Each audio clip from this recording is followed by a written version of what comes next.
రాజమండ్రి నగర శాఖ ఎస్టీయు కార్యదర్శిగా మాట్లాడుచున్నాను నేను. ఈ రోజున ఇక్కడికి ఈ విజయవాడ వచ్చి మేమందరము ఉపాధ్యాయులు ఇక్కడికి రావడం ఇంతలా జరగడానికి కారణం ఏంటంటే ప్రభుత్వం మాకు రావాల్సిన బకాయిలను ఇవ్వకపోవడం, పిఆర్సీ కమిటీ వేయకపోవడం, అలాగే 30% ఐఆర్ కోసం కానీ 4 డిఏల బకాయిలు ఇవ్వకపోవడం వల్ల మేమందరం ఈ విధంగా రోడ్డు మీదకి రావాల్సిన పరిస్థితి ఏర్పడింది.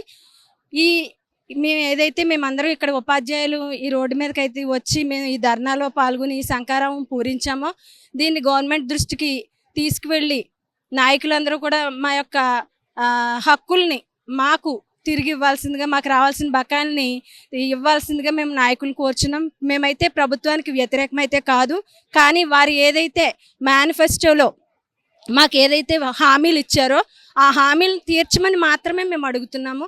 అంతకుమించి వేరే ఏది గవర్నమెంట్ వ్యతిరేకంగా కాదు మేము పోరాటం చేసేది.